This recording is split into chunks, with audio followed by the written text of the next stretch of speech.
Hello बच्चों, कैसे हो? सभी को सुप्रभात। आज हम स्टार्ट करने वाले हैं एक्सरसाइज 3.3 कक्षा 10 का 10th क्लास का एक्सरसाइज 3.3 एक चर वाले रैखिक समीकरण का ये आखिरी चैप्टर है क्लास 10th के मैथ का। इसमें हम पढ़ेंगे विलोपन विधि या इसी को इंग्लिश में एलिमिनेशन मेथड कहते हैं। तो सबसे पहले ये जानते हैं कि विलोपन विधि होता क्या है। विलोपन विधि या एलिमिनेशन मेथड ये क्या होता है? कहते हैं एक चर को विलुप्त करके एक चर में रैखिक समीकरण प्राप्त कर रैखिक समीकरण को हल करने की विधि को विलोपन विधि कहते हैं। कहने का मतलब है दो चर होता है x और y, ठीक है। उसमें से किसी भी एक को विलुप्त कर दें, x को या y को। x विलुप्त हो गया तो y बचेगा। तो x को विलुप्त करके y में ये जो बोल रहा है एक चर में रैखिक समीकरण प्राप्त करें, मतलब x को विलुप्त करके y में सिर्फ रैखिक समीकरण को प्राप्त कर लिए, या y को विलुप्त करके सिर्फ x में रैखिक समीकरण को प्राप्त कर लिए। तो ऐसे रैखिक समीकरण को हल करने की विधि को विलोपन विधि कहते हैं। इसको एग्जाम्पल से हम समझते हैं। जैसे देखो यहाँ एग्जाम्पल दिया हुआ है, ये एक रैखिक समीकरण है, ये एक रैखिक समीकरण है। दिया हुआ है 3x + 4y = 10 और यहाँ दिया हुआ है 2x - 2y = 2। इसको हल करना है। इसको हल करेंगे हम विलोपन विधि की मदद से। तो इसके लिए क्या करेंगे, किसी एक को हटाना होगा, या तो हम x को हटाएं या तो हम y को हटाएं। तो इसको ऐसे सॉल्व करते हैं। देखो सबसे पहले लिखेंगे 3x + 4y = 10, ठीक है। और दूसरा ये हो गया समीकरण 1। दूसरा समीकरण है मेरा 2x - 2y = 2। ये मेरा दूसरा समीकरण है, ठीक है। अब क्या करेंगे, इसको हम घटा सकते हैं एक दूसरे में या जोड़ भी सकते हैं, ठीक है। तो देखो यहाँ इसमें अगर हम देखें तो यहाँ पे प्लस है, यहाँ माइनस है। अगर ये दोनों को जोड़ दें और ये 2y की जगह अगर यहाँ 4y हो जाए तो ये y और y ख़त्म हो जाएगा, ये पूरा y मेरा ख़त्म हो जाएगा। और जब y मेरा ख़त्म हो जाएगा तो सिर्फ x बचेगा। तो कैसे करेंगे, सबसे पहले तो इस 2y को 4 करते हैं। 4 करने के लिए ये पूरे समीकरण में हम 2 से गुना कर देते हैं, ठीक है। अब जब 2 से गुना कर देंगे तो ये मेरा समीकरण बन जाएगा 4x 2x × 2 4x - 2y × 2 4y = 2 × 2 4, ठीक है। ये हो गया मेरा समीकरण। अब हम इसको हल कर लेंगे।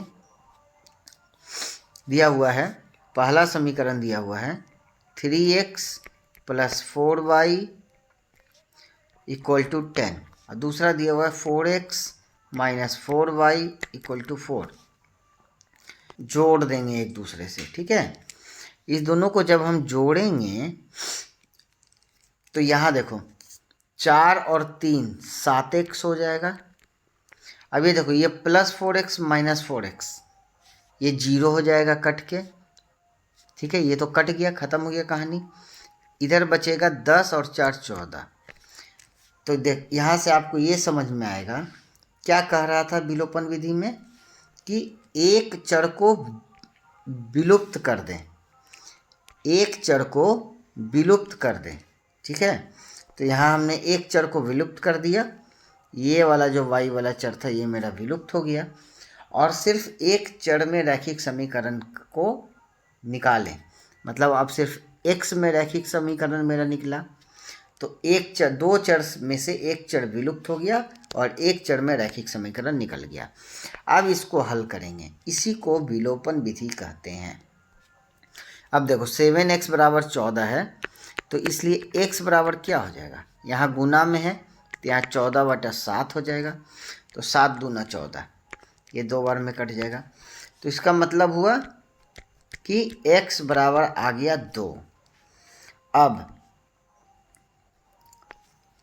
इसमें या फिर ये जो गुना किए इसमें तीनों में से किसी में ये x का वैल्यू जो है 2 आया, इसको हम डाल के y का वैल्यू निकाल लेंगे।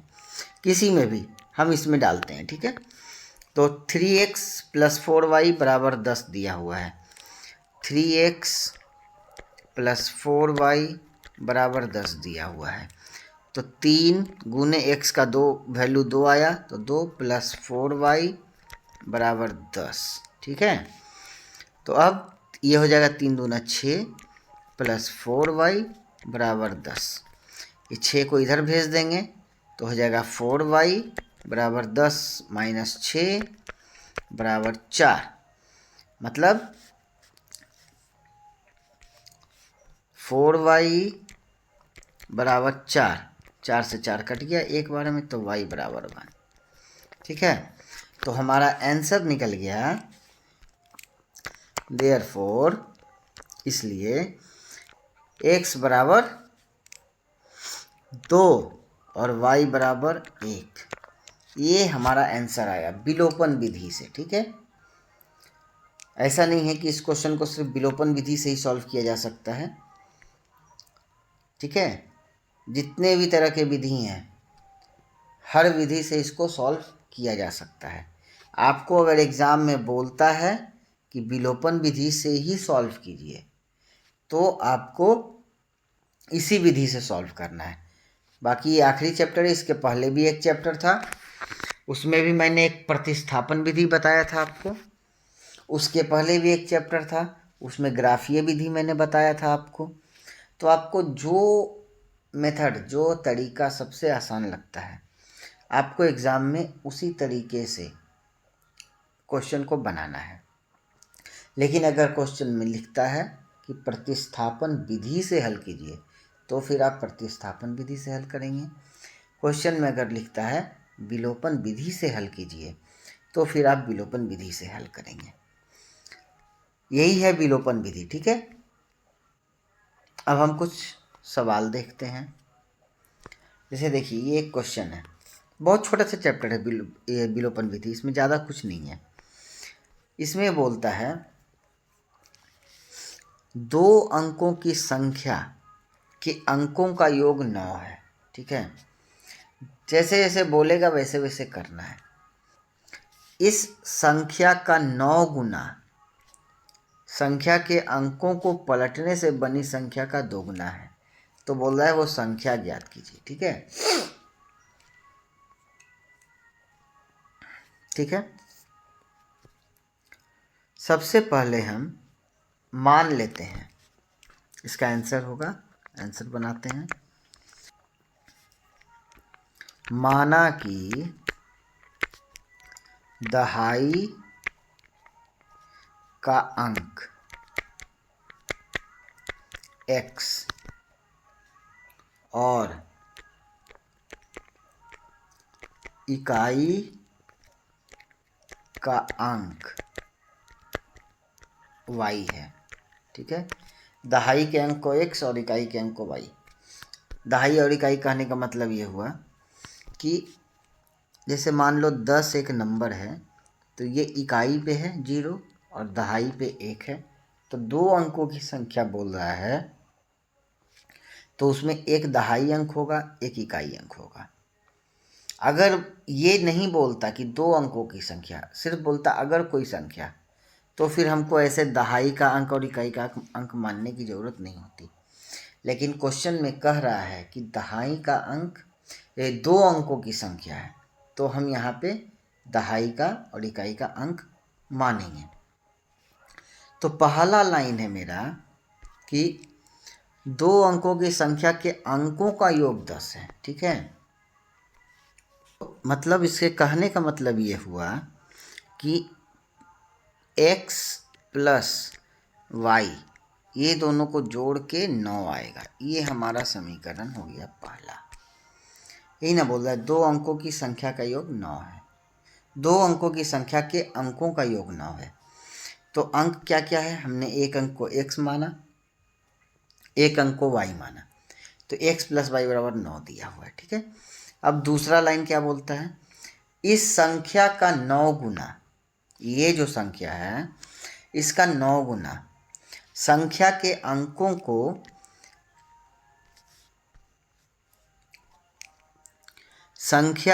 अंकों को पलटने से बनी संख्या का 2 गुना है। ठीक है, तो सबसे पहले देखते हैं क्या बोला है यहाँ पे, इस संख्या का 9 गुना, तो इस संख्या का 9 गुना पहले निकालते हैं। तो ये जो संख्या है इसको अब हम एक्सपैंड करके लिखेंगे, प्रसारित करके लिखेंगे। ये देखो, इसको ऐसे लिखा जा सकता है 10x प्लस वाई। ठीक है, जैसे कोई नंबर है 25, तो इसको हम 2 गुने 10 प्लस 5 गुने 1 लिखते हैं, ये होता है 20 और जोड़ 5। ठीक है, ये दहाई का अंक होता है, ये इकाई का अंक होता है। ठीक है, उसी तरह से हम इसको लिखे हैं एक्स वाई एक नंबर है, तो उस एक्स वाई एक नंबर है तो उसको हम ऐसे प्रसारित करके लिखे हैं, एक्स दहाई पे है तो 10x और ये इकाई पे है तो y, तो 10x plus Y, 10x plus Y इस संख्या का 9 गुना। ठीक है, 10x प्लस वाई का 9 गुना, इसमें 9 से हम गुना कर दिए। ठीक है, संख्या के अंकों को पलटने से बनी संख्या का 2 गुना है। कहने का मतलब इसका जो 9 गुना है ना, ये बराबर है, इसको पलट के 2 गुना कर देंगे तो मतलब एक्स वाई को पलट के वाई एक्स कर देंगे, तो जब ये वाई एक्स कर देंगे तो दहाई अंक पे वाई चला जाएगा, तो ये हो जाएगा 10y प्लस एक्स और इसका 2 गुना, और ये बराबर हो जाएगा दोनों। इसका 9 गुना इसके पलटने से जो संख्या बना उसका 2 गुना के बराबर है। ठीक है,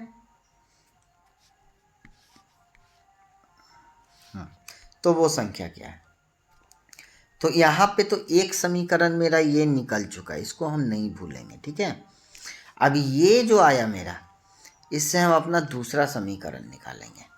देखो कैसे करते हैं, 9, ये 9 दिया हुआ, 9 को इसमें गुना करेंगे और इसमें गुना करेंगे, तो 10 गुने 9 हो जाएगा 90x प्लस 9 गुने वाई हो जाएगा 9y, ये बराबर हो जाएगा, इधर इसमें गुना होगा 2 गुने 10 और 2 गुने x, तो हो जाएगा 20y प्लस 2x। अब x को एक तरफ करते हैं, y को एक तरफ करते हैं पहले। ठीक है, तो x को एक तरफ, तो यहाँ 2x है, यहाँ 90x है, ये प्लस है, इधर आके माइनस हो जाएगा, तो 90 माइनस 2 88x हो जाएगा, और बराबर ये 9y है, ये 20y है, ये इधर जाके माइनस होगा, तो 20 में से 9 जाएगा तो 11y हो जाएगा।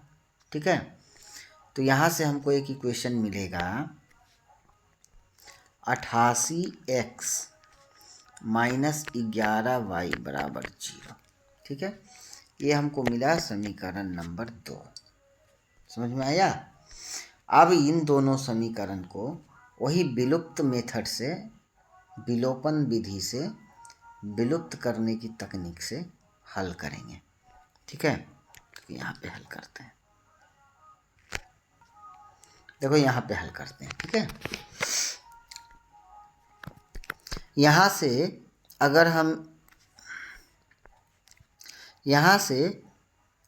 11 हम कॉमन ले लें, इसको एक लाइन और सिंप्लीफाई करते हैं। ठीक है, इसको हम अभी इक्वेशन 2 नहीं मानते हैं, हम इसको सिंप्लीफाई करते हैं। यहाँ से हम 11 कॉमन लिए तो यहाँ अंदर में 8x और इधर y बचेगा, ये तो समझ में आ रहा है। इसमें से 88 में से 11 गया तो 8 बच गया, 11y में से 11 चले गए तो y अकेले 1 इंटू वाई बच गया। ठीक है, और इधर ये इधर जाएगा तो इधर 0 है, तो पूरा का पूरा 0 हो जाएगा, मतलब ये ही समीकरण हमारा 8x माइनस वाई बराबर 0 बन गया।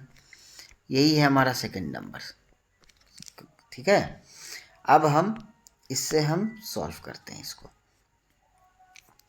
तो पहला एक समीकरण है x प्लस वाई बराबर 9। ठीक है, और दूसरा समीकरण है 8x माइनस वाई बराबर 0। ठीक है, उसी तरह से अभी ये समीकरण 1 था, एक समीकरण 2 है, जैसे पिछला में बताए थे, 1 प्लस 1 माइनस है, दोनों को जोड़ देंगे तो 0 हो जाएगा, तो ये ऑटोमेटिक ख़त्म हो गया, जोड़ दिए दोनों को हम, तो ये 8 है, एक 9x हो गया, इधर हो गया 9, तो यहाँ से x बराबर आ जाएगा 1। अब इस x का जो वैल्यू है, ये जो x को 1 आया, इसको इसमें या इसमें किसी में भी डाल दो, या फिर इसको इसमें डाल दो, जो आपका 88x माइनस 11y था, किसी में भी डाल दो, सब में बराबर आएगा। तो मैथ्स को जितना सिंप्लीफाई किया जाए उतना अच्छा है। तो इसको हम सीधे सीधे इसमें डालते हैं, ठीक है। तो x प्लस वाई बराबर 9, ठीक है, 9, 1, x 1 आ गया, तो 1 प्लस वाई बराबर 9, तो y बराबर कितना आ जाएगा, ये इधर जाके माइनस हो जाएगा, तो 9 माइनस 1 इक्वल टू 8। तो मतलब x का वैल्यू 1 आ गया, y आ गया 8।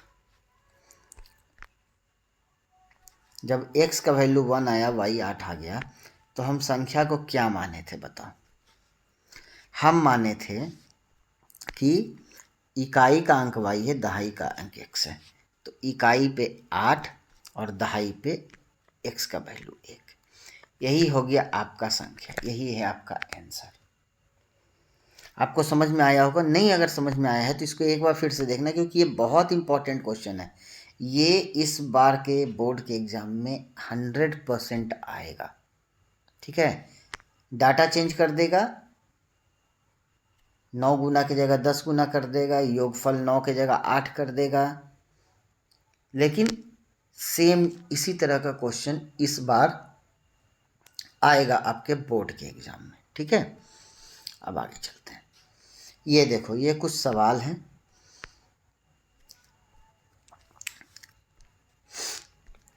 पहला सवाल है समीकरण युग्म 2x plus y equal to 6, 5x minus y equal to 1 का हल है। इन चारों में से इस समीकरण का, 2 समीकरण दिया, इसका हल कौन सा होगा? ये इस बार क्वेश्चन नंबर 7 पे था 10th बोर्ड में 2026 इसी साल, ठीक है। बहुत इजी क्वेश्चन है। आप इसको ये दोनों को हल करके निकाल सकते हो, या डायरेक्ट ऑप्शन से भी आप जा सकते हो, ठीक है। यहाँ x का वैल्यू 1, y का वैल्यू 4 पुट कर दो, x का वैल्यू 4, y का वैल्यू, यहाँ से ये वाला लोगे तो x का वैल्यू 4, y का वैल्यू 3, लेकिन जो भी वैल्यू लोगे वो ये दोनों इक्वेशन को सेटिस्फाई करना चाहिए। मतलब अगर हम a को इसमें डाल रहे हैं, ये सही हो जा रहा है, ये गलत हो जा रहा है, तो ये ऑप्शन गलत हो जाएगा। जो ऑप्शन दोनों में सही है, जो विकल्प ABCD में से जो विकल्प दोनों समीकरण में सही है, वही आंसर होगा, ठीक है। या फिर आप इसको बना सकते हो, मैंने आपको प्रतिस्थापन विधि बताया, विलोपन विधि बताया, दोनों में से किसी विधि से आप इसको बना सकते हो। देखो दूसरा क्वेश्चन है, ये क्वेश्चन तो मैंने बताया भी है प्रतिस्थापन विधि में। ये दिया हुआ है रैखिक समीकरण का युग्म 1 और 2, ठीक है। अब बोल रहा है ये असंगत है। असंगत है का मतलब क्या था, याद कीजिएगा आप, तो पता से याद आएगा आपको। अगर संगत है तो उसका हल निकलेगा, और अगर असंगत है तो उसका हल नहीं निकलेगा। असंगत है मतलब दोनों समीकरण का जो ग्राफ बनेगा वो एक दूसरे के पैरेलल होगा, समानांतर होगा, ये कभी एक दूसरे को टच नहीं करेगा, तो इसका कोई भी वैल्यू नहीं आएगा। आपको याद होगा, अगर आपने पिछला वीडियो देखा है तो मैंने बताया था A1/A2 बराबर B1/B2 और C1/C2 नॉट इक्वल टू, मतलब A1/A2 जो है वो B1/B2 के बराबर हो जाए, लेकिन C1/C2 के बराबर ना हो, तो वो जो होता है वो समानांतर होता है। और जब वो समानांतर होता है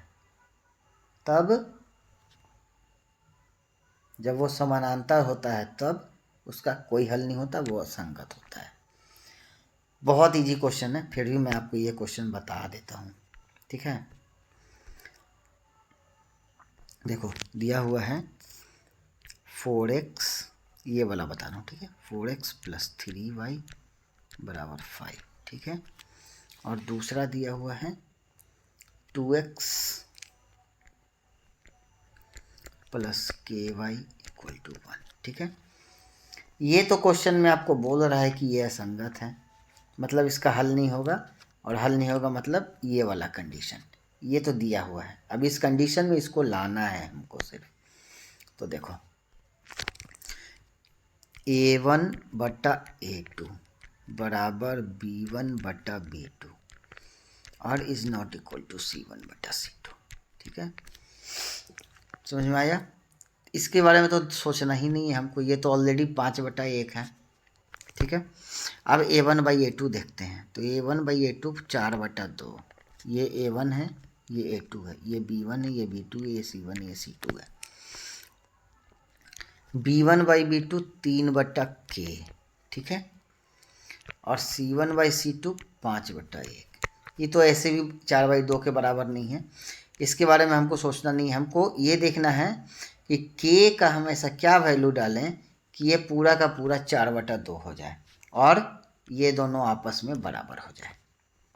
ठीक है, तो यहाँ पे सबसे आसान होता है, आप ऑप्शन से जाओ। ठीक है, सारे ऑप्शंस को चेक करो, आपको क्या क्या ऑप्शन दिया। पहला में दिया हुआ है 1। क्या हम K का वैल्यू अगर हम 1 दे दें यहाँ पे तो ये बराबर होगा, ये 4/2 होगा, ये 3/1 हो जाएगा, कभी बराबर नहीं होगा। तो पहला ऑप्शन गलत। दूसरा ऑप्शन देखते हैं 2। 3/2 K का जगह अगर 2 डाल देंगे तो 3/2 होगा, यहाँ 4/2, यहाँ 3/2, ये कभी बराबर होगा नहीं होगा, ये गलत। तीसरा ऑप्शन है 4। अगर हम K की जगह 4 कर दें तो यहाँ 4/2, यहाँ 3/4 हो जाएगा, ये कभी बराबर है नहीं है, तीसरा भी गलत। चौथा ऑप्शन देखिए, चौथा ऑप्शन देखिए कैसे होगा। यहाँ है 4/2 बराबर 3/, चौथा ऑप्शन है 3/2। ठीक है, अभी हम इसको भूल जा रहे हैं, C को भूल जा रहे हैं, तो उसको तो देखना ही नहीं है अभी। अब देखिए ये नीचे बटा में है तो ऊपर जाके गुना में हो जाएगा, जब ऊपर जाके ये गुना में होगा तो क्या बनेगा, यहाँ होगा 4/2 बराबर ऊपर में हो जाएगा 3 × 2/3। ठीक है, ये हो गया 3 × 2/3। अब देखिए 3 से 3 तो कट गया, 1 आ गया नीचे। यहाँ भी देखेंगे तो 2 दूना 4 हो जाएगा, नीचे में 1 बचेगा, मतलब इस साइड भी 2/1, इस साइड भी 2/1 है ना। और C1/C2 तो यहाँ दिया हुआ है 5/1। तो इस हिसाब से देखें तो ये दोनों बराबर है और ये बराबर नहीं है, तो सीधे सीधे ये वाला तरीका को फॉलो करता है, कहने का मतलब कि ये असंगत हो गया। तो बस यही करना था, यही आंसर आपका हो जाएगा, इसका आंसर हो जाएगा D। ये देखिए ये भी क्वेश्चन आया था, ये क्वेश्चन 6ठा नंबर था। यार ये 3 क्वेश्चन कैसे कैसे आया है, ये 6 नंबर क्वेश्चन है, ये 7 नंबर क्वेश्चन है, और ये आलेखीय विधि, ये बड़ा क्वेश्चन आया था, क्या बोलते हैं, दीर्घ उत्तरीय प्रश्न आया था। इसमें था आलेखीय विधि से हल करें, जो कि हम चैप्टर 3.1 में आपको पढ़ा चुके हैं, ग्राफ बना के इसको हल करना। ये क्वेश्चन नंबर 40 था। इस एक चैप्टर से 3 क्वेश्चन, जैसा कि मैं हमेशा बोलता हूँ, इस चैप्टर से हमेशा क्वेश्चन आता है, कभी 3 कभी 4, कभी 3 कभी 4, आना ही आना है, बहुत इम्पॉर्टेंट है। और ये वाला जो क्वेश्चन मैंने अभी आपको बताया, ये क्वेश्चन इस साल आने वाला है, इसको एकदम अच्छे से ध्यान से आप देखो, इसको समझो। और इस तरह के क्वेश्चन बुक में और भी दिए हुए हैं इस चैप्टर में, उन सभी क्वेश्चंस को सॉल्व करो, हल करो। जो नहीं समझ में आता है उसको कमेंट में पूछो, मैं फिर से बताऊंगा।